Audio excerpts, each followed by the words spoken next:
بسم اللہ الرحمن الرحیم۔ ہمارا آج کا عنوان ہے حرف ندا۔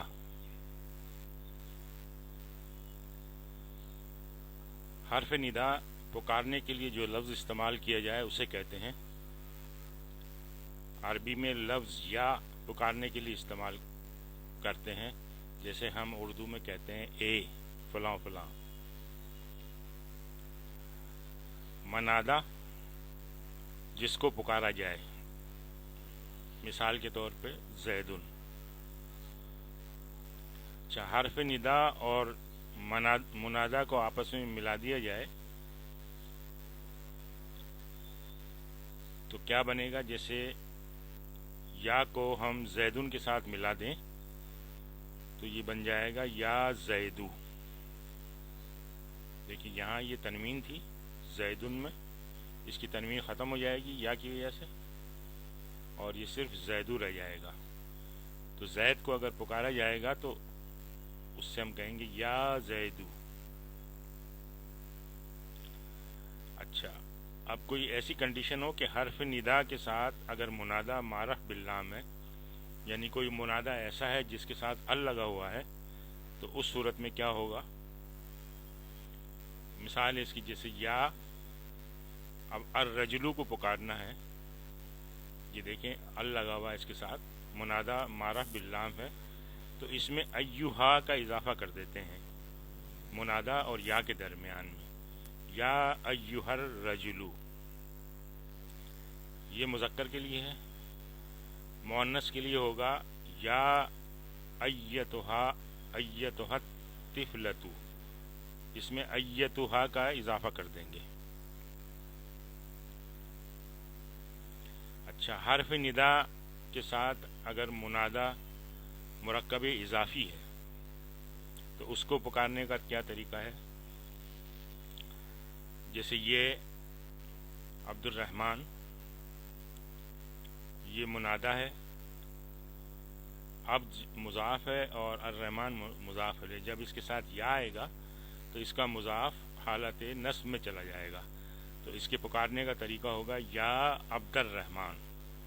یا عبد الرحمن نہیں کہیں گے، بلکہ اس کو کہیں گے یا عبد الرحمن۔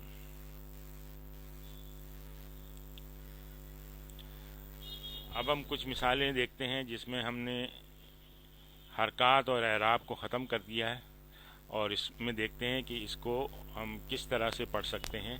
اس کا تجزیہ بھی ساتھ ساتھ کریں گے، کیونکہ تجزیے کے بغیر آپ نہ پڑھ سکتے ہیں نہ اس کا ترجمہ کر سکتے ہیں۔ تجزیے کی اہمیت بہت زیادہ ہے کہ اسم جو ہے وہ کس حالت میں ہے، اس میں اس کا استعمال مضاف ہے یا مضاف الیہ کے طور پر ہے، مرکب ہے تو اگر موصوف ہے یا اس کی صفت ہے، حرف جر ہے، اسم مجرور ہے، وغیرہ وغیرہ۔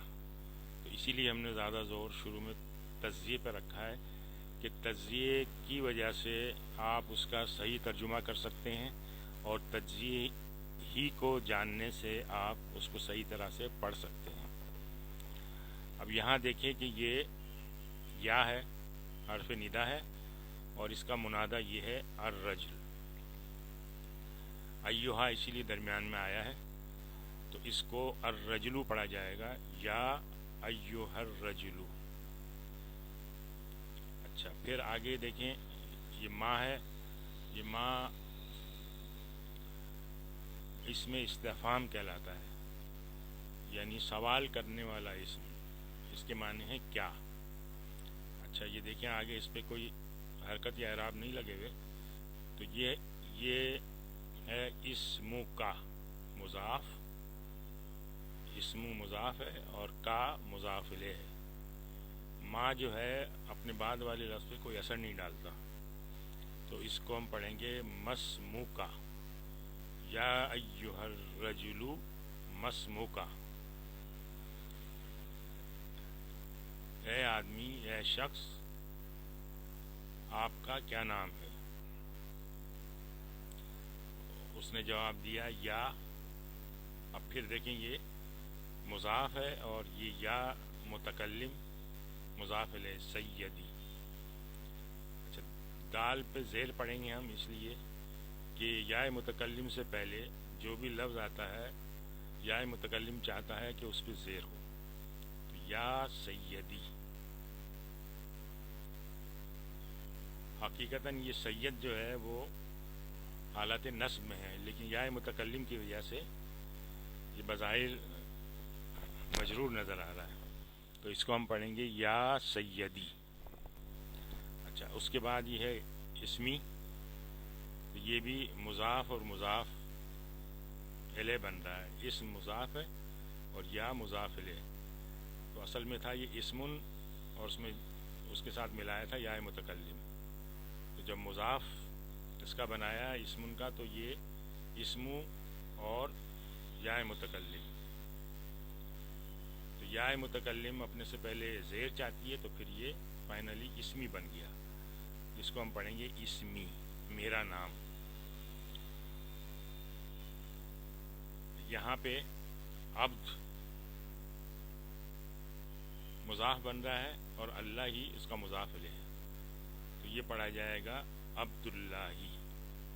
اور اب جو ہے یہاں پہ خبر بن رہا ہے، اسم یہاں پہ مبتدا ہے اور عبد خبر ہے.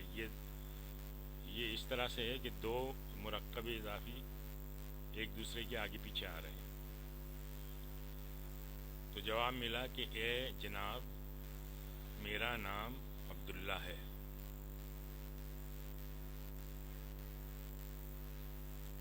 پھر دیکھیں یہ پکارا گیا یا عبداللہ، یا عبداللہ.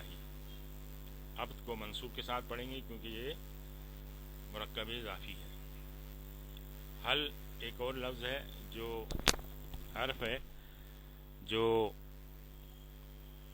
سوال کرنے کے لیے استعمال کیا جاتا ہے. اس کا مطلب بھی ہے کیا.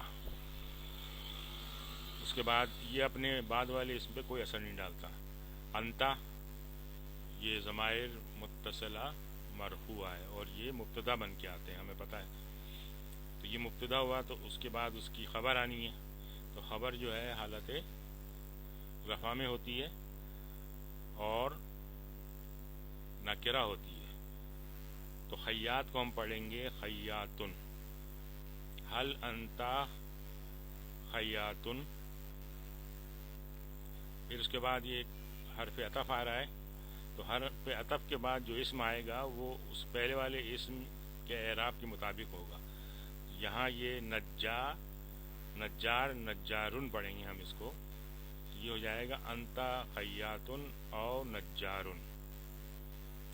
کیا تم درزی ہو یا بڑھئی ہو، کارپینٹر. جواب آیا ماں. یہ ماں نا کے معنی میں آتا ہے، جیسے ہم نے پڑھا تھا مَاللَّهُ بِغَافِلٍ. ماں انا مبتدا کے طور پہ آتا ہے، تو اس کے بعد اس کی خبر آنی چاہیے. تو یہ خیاط ہم پڑھیں گے خیاتن. ما انا خیاتن، میں درزی نہیں ہوں. او نجارن، اور نجار بھی نہیں ہوں. یا سیدی، یہ ہم یہاں دیکھ چکے ہیں پہلے. یہ بل ایک لفظ ہے، اس کے معنی ہیں بلکہ.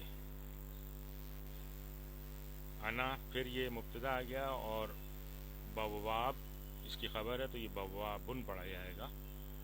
تو ما انا خیاتن او نجارن یا سیدی. اس نے جواب دیا میں خیاط نہیں اور نہ ہی نجار ہوں اے جناب، بلکہ میں دربان ہوں. بل انا بوابن.